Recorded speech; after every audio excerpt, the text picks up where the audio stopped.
An artificial heart is a device that replaces the heart. Artificial hearts are typically used to bridge the time to heart transplantation, or to permanently replace the heart in case heart transplantation is impossible. Although other similar inventions preceded it from the late 1940s, the first artificial heart to be successfully implanted in a human was the Jarvik 7 in 1982, designed by a team including Willem Johan Kolff and Robert Jarvik. An artificial, VLAD, is distinct from a ventricular assist device designed to support a failing heart. It is also distinct from a cardiopulmonary bypass machine, which is an external device used to provide the functions of both the heart and lungs and are used only for a few hours at a time, most commonly during cardiac surgery. History. Origins. A synthetic replacement for the heart remains a long-sought holy grail of modern medicine. The obvious benefit of a functional artificial heart would be to lower the need for heart transplants, because the demand for organs always greatly exceeds supply. Rather necessary for transplant are normally unfit for transfer. Although the heart is conceptually a pump, it embodies subtleties that defy straightforward emulation with synthetic materials and power supplies. Consequences of these issues include severe foreign body rejection and external batteries that limit mobility. These complications limited the lifespan of early human recipients to hours or days. Early development. The first artificial heart was made by the Soviet scientist Vladimir Demikhov in 1937. It was transplanted to a dog. On July 2, 1952, 41-year-old Henry Opitek, suffering from shortness of breath, made medical history at Harper University Hospital at Wayne State University in Michigan. The Dodrill GMR heart machine, considered to be the first operational mechanical heart, was successfully used while performing heart surgery. Forrest Dewey Dodrill, working closely with Matthew Dudley, used the machine in 1952 to bypass Henry Opitek's left ventricle for 50 minutes while he opened the patient's left atrium and worked to repair the mitral valve. In Dodrill's post-operative report, he notes, "To our knowledge, this is the first instance of survival of a patient when a mechanically heart mechanism was used to take over the complete body function of maintaining the blood supply of the body while the heart was open and operated on." A heart-lung machine was first used in 1953 during a successful open-heart surgery. John Haysham Gibbon, the inventor of the machine, performed the operation and developed the heart-lung substitute himself. Following these advances, scientific interest for the development of a solution for heart disease developed in numerous research groups worldwide. Early designs of total artificial hearts.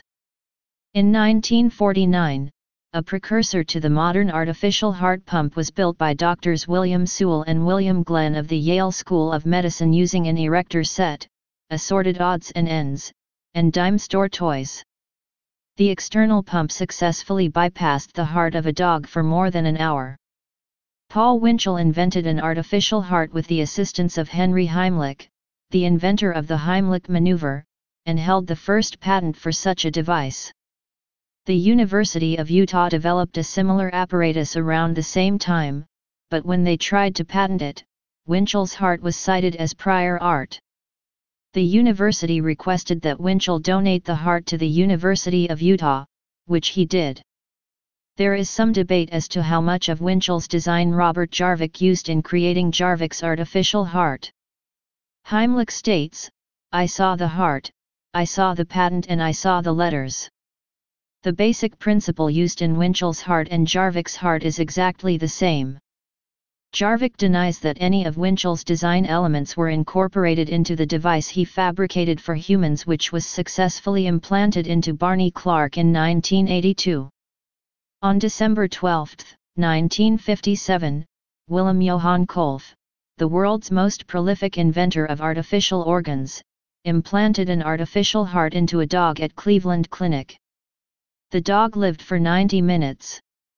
In 1958, Domingo Leota initiated the studies of heart replacement at Lyon, France, and in 1959-60 at the National University of Córdoba, Argentina. He presented his work at the meeting of the American Society for Artificial Internal Organs held in Atlantic City in March 1961. At that meeting, Leota described the implantation of 3 types of orthotopic, inside the pericardial sac, TOS in dogs, each of which used a different source of external energy, an implantable electric motor, an implantable rotating pump with an external electric motor, and a pneumatic pump. In 1964, the National Institutes of Health started the Artificial Heart Program, with the goal of putting a man-made heart into a human by the end of the decade. The purpose of the program was to develop an implantable artificial heart, including the power source, to replace a failing heart. In February 1966, Adrian Kantrowitz rose to international prominence when he performed the world's first permanent implantation of a partial mechanical heart, left ventricular assist device, at Maimonides Medical Center. In 1967, Kolff left Cleveland Clinic to start the Division of Artificial Organs at the University of Utah and pursue his work on the artificial heart. In 1973, a calf named Tony survived for 30 days on an early Kolff heart. In 1975, a bull named Burke survived 90 days on the artificial heart. In 1976, a calf named Abebo lived for 184 days on the Jarvik 5 artificial heart. In 1981, a calf named Alfred Lord Tennyson lived for 268 days on the Jarvik 5. Over the years, more than 200 physicians, engineers, students, and faculty developed, tested and improved Kolff's artificial heart. To help manage his many endeavors, Kolff assigned project managers. Each project was named after its manager. Graduate student Robert Jarvik was the project manager for the artificial heart, which was subsequently renamed the Jarvik 7. In 1981, William DeVries submitted a request to the FDA for permission to implant the Jarvik 7 into a human being. On December 2, 1982, Kolff implanted the Jarvik 7 artificial heart into Barney Clark, a dentist from Seattle who was suffering from severe congestive heart failure. Clark lived for 112 days tethered to an external pneumatic compressor, a device weighing some 400 pounds, 180 kilograms, but during that time he suffered prolonged periods of confusion and a number of instances of bleeding, and asked several times to be allowed to die. First clinical implantation of a total artificial heart. On April 4, 1969, Domingo Leota and Denton A. Cooley replaced a dying man's heart with a mechanical heart inside the chest at the Texas Heart Institute in Houston as a bridge for a transplant. The man woke up and began to recover. After 64 hours, the pneumatic-powered artificial heart was removed and replaced by a donor heart. However, 32 hours after transplantation, the man died of what was later proved to be an acute pulmonary infection, extended to both lungs, caused by fungi, most likely caused by an immunosuppressive drug complication. The original prototype of Leota Cooley artificial heart used in this historic operation is prominently displayed in the Smithsonian Institution's National Museum of American History Treasures of American History exhibit in Washington, D.C. First clinical applications of a permanent pneumatic total artificial heart. The first clinical use of an artificial heart designed for permanent implantation rather than a bridge to transplant occurred in 1982 at the University of Utah. Artificial kidney pioneer Willem Johan Kolff started the Utah Artificial Organs Program in 1967. There, physician-engineer Clifford Quanget invented two components of an integrated pneumatic artificial heart system: a ventricle with hemispherical diaphragms that did not crush red blood cells, a problem with previous artificial hearts, and an external heart driver that inherently regulated blood flow without needing complex control systems. Independently, Paul Winchell designed and patented a similarly shaped ventricle and donated the patent to the Utah program. Throughout the 1970s and early 1980s, veterinarian Donald Olson led a series of calf experiments that refined the artificial heart and its surgical care. During that time, as a student at the University of Utah, Robert Jarvik combined several modifications: an ovoid shape to fit inside the human chest, a more blood-compatible polyurethane developed by biomedical engineer Donald Lyman, and a fabrication method by Quan Get that made the inside of the ventricle smooth and seamless to reduce dangerous stroke-causing blood clots. On December 2, 1982, William DeVries implanted the artificial heart into retired dentist Barney Bailey Clark, born January 21, 1921, who survived 112 days with the device, dying on March 23, 1983. Bill Schroeder became the second recipient and lived for a record 620 days. Contrary to popular belief and erroneous articles in several periodicals, the Jarvik heart was not banned for permanent use. Today, the modern version of the Jarvik 7 is known as the SyncART, a temporary total artificial heart. It has been implanted in more than 1,350 people as a bridge to transplantation. In the mid-1980s, artificial hearts were powered by dishwasher-sized pneumatic power sources whose lineage went back to Alfa Laval milking machines. Moreover, two sizable catheters had to cross the body wall to carry the pneumatic pulses to the implanted heart, greatly increasing the risk of infection. To speed development of a new generation of technologies, the National Heart, Lung, and Blood Institute opened a competition for implantable electrically powered artificial hearts. 3 groups received funding: Cleveland Clinic in Cleveland, Ohio, the College of Medicine of Pennsylvania State University, Penn State Hershey Medical Center, in Hershey, Pennsylvania, and A Biomed, Inc. of Danvers, Massachusetts. Despite considerable progress, the Cleveland program was discontinued after the first 5 years. Polymeric tri-leaflet valves ensure unidirectional blood flow with a low pressure gradient and good longevity.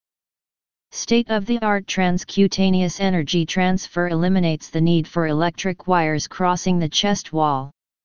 First clinical application of an intrathoracic pump.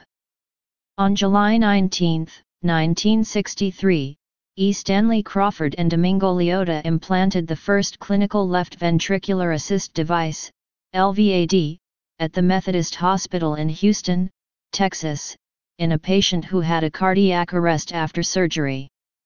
The patient survived for 4 days under mechanical support but did not recover from the complications of the cardiac arrest. Finally, the pump was discontinued, and the patient died. First clinical application of a paracorporeal pump. On April 21, 1966, Michael DeBakey and Liotta implanted the first clinical LVAD in a paracorporeal position, where the external pump rests at the side of the patient, at the Methodist Hospital in Houston, in a patient experiencing cardiogenic shock after heart surgery. The patient developed neurological and pulmonary complications and died after few days of LVAD mechanical support.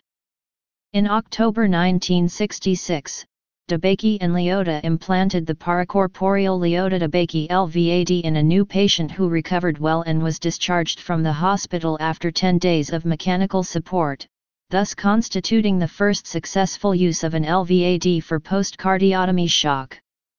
First VAD patient with FDA-approved hospital discharge. In 1990, Brian Williams was discharged from the University of Pittsburgh Medical Center, UPMC, becoming the first VAD patient to be discharged with Food and Drug Administration, FDA, approval.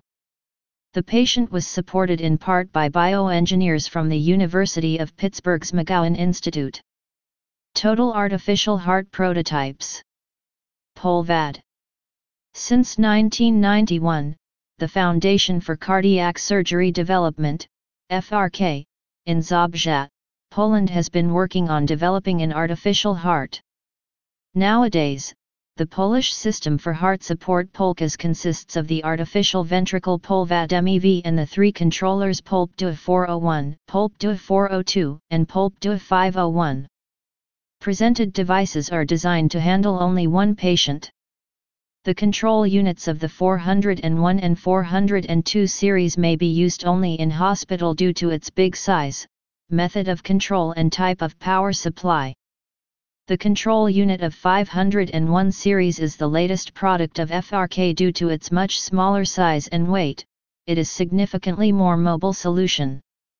For this reason, it can be also used during supervised treatment conducted outside the hospital. Phoenix 7. In June 1996, a 46-year-old man received a total artificial heart implantation done by Zheng Wei at Cheng HSIN General Hospital in the Republic of China, Taiwan. This technologically advanced pneumatic Phoenix 7 total artificial heart was manufactured by a Taiwanese dentist Kelvin K. Cheng, a Chinese physician T.M. Cao and colleagues at the Taiwan Ta Research Center in Tainan, Republic of China, Taiwan. With this experimental artificial heart, the patient's BP was maintained at 90-100/40-55 mmHg and cardiac output at 4.25.8 L/min.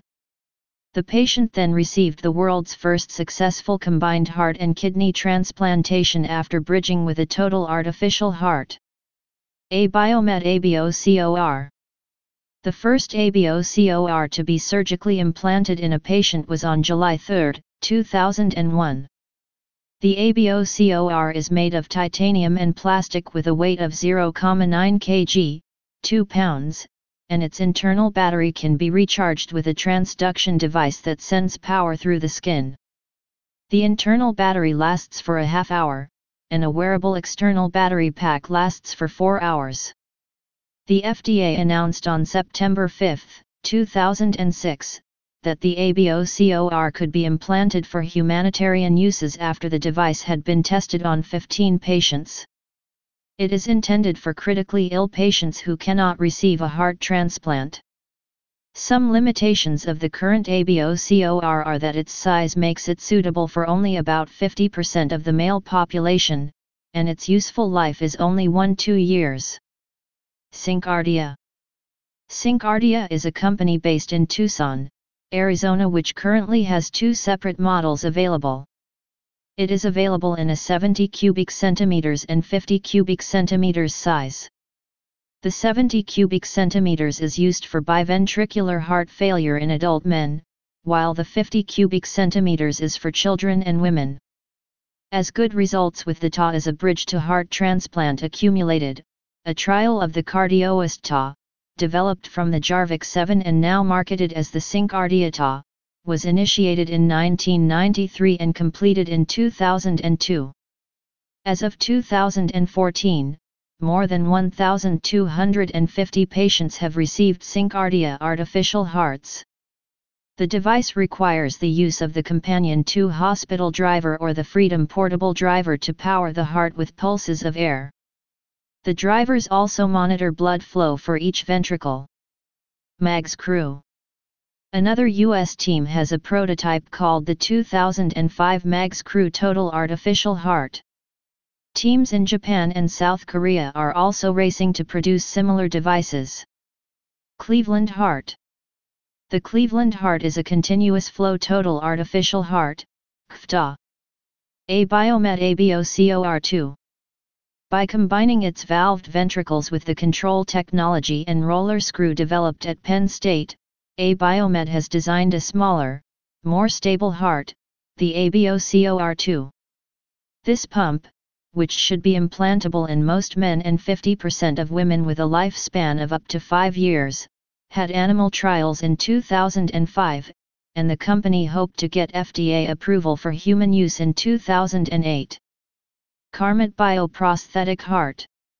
On October 27, 2008, French professor and leading heart transplant specialist Elaine F. Carpentier announced that a fully implantable artificial heart would be ready for clinical trial by 2011 and for alternative transplant in 2013. It was developed and would be manufactured by him, biomedical firm Carmat SA, and venture capital firm Truffle Capital. The prototype used embedded electronic sensors and was made from chemically treated animal tissues, called biomaterials, or a pseudoskin of biosynthetic, microporous materials. According to a press release by Carmat dated December 20, 2013, the first implantation of its artificial heart in a 75-year-old patient was performed on December 18, 2013 by the Georges Pompidou European Hospital team in Paris, France. The patient died 75 days after the operation. In Carmat's design, 2 chambers are each divided by a membrane that holds hydraulic fluid on one side.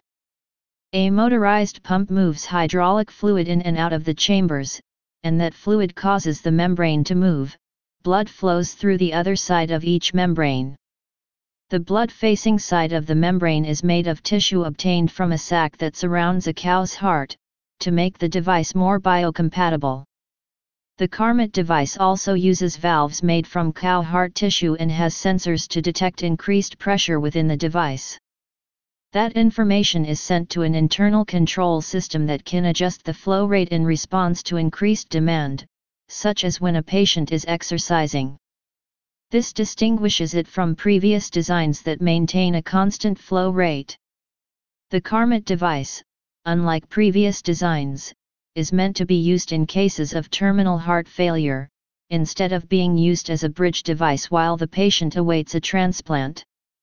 At 900 grams it weighs nearly 3 times the typical heart and is targeted primarily towards obese men. It also requires the patient to carry around an additional Li-ion battery. The projected lifetime of the artificial heart is around 5 years, 230 million beats. Fraser-Cohn. On March 12, 2011, an experimental artificial heart was implanted in 55-year-old Craig Lewis at the Texas Heart Institute in Houston by Drs. O. H. Fraser and William Cohn. The device is a combination of 2 modified heart-made tube pumps that is currently undergoing bovine trials. Fraser and Cohn are on the board of the BiVACOR company that develops an artificial heart. BiVACOR has been tested as a replacement for a heart in a sheep. So far, only one person has benefited from Fraser and Cohn's artificial heart. Craig Lewis was suffering from amyloidosis in 2011 when his heart gave out and doctors pronounced that he had only 12 to 24 hours to live. After obtaining permission from his family, Fraser and Cohn replaced his heart with their device. Lewis survived for another 5 weeks after the operation. He eventually succumbed to liver and kidney failure due to his amyloidosis, after which his family asked that his artificial heart be unplugged. Soft artificial heart. On July 10, 2017, Kors and colleagues presented a new concept of a soft total artificial heart in the Journal of Artificial Organs. The heart was developed in the Functionals Materials Laboratory at ETH Zurich. The soft artificial heart, SAH, was created from silicone with the help of 3D printing technology. The SAH is a silicone monoblock. It weighs 390 grams, has a volume of 679 cm3 and is operated through pressurized air. Our goal is to develop an artificial heart that is roughly the same size as the patient's own one and which imitates the human heart as closely as possible in form and function, says Kors in an interview. The SAH fundamentally moves and works like a real heart but currently only beats for 3,000 beats. Others. A centrifugal pump or an axial flow pump can be used as an artificial heart, resulting in the patient being alive without a pulse. A centrifugal artificial heart which alternately pumps the pulmonary circulation and the systemic circulation, causing a pulse, has been described. Researchers have constructed a heart out of foam. The heart is made out of flexible silicone and works with an external pump to push air and fluids through the heart. It currently cannot be implanted into humans, but it is a promising start for artificial hearts. Hybrid assistive devices. Patients who have some remaining heart function but who can no longer live normally may be candidates for ventricular assist devices, VAD, which do not replace the human heart but complement it by taking up much of the function. The first left ventricular assist device, LVAD, system was created by Domingo Liotta at Baylor College of Medicine in Houston in 1962. Another VAD, the Kantrowitz Cardio VAD, designed by Adrian Kantrowitz, boosts the native heart by taking up over 50% of its function. Additionally, the VAD can help patients on the wait list for a heart transplant. In a young person, this device could delay the need for a transplant by 10-15 years, or even allow the heart to recover, in which case the VAD can be removed. The artificial heart is powered by a battery that needs to be changed several times while still working. The first heart assist device was approved by the FDA in 1994, and 2 more received approval in 1998. While the original assist devices emulated the pulsating heart, newer versions, such as the HeartMate 2, developed by the Texas Heart Institute of Houston, provide continuous flow. These pumps, which may be centrifugal or axial flow, are smaller and potentially more durable and last longer than the current generation of total heart replacement pumps. Another major advantage of a VAD is that the patient keeps the natural heart, which may still function for temporary backup support if the mechanical pump were to stop.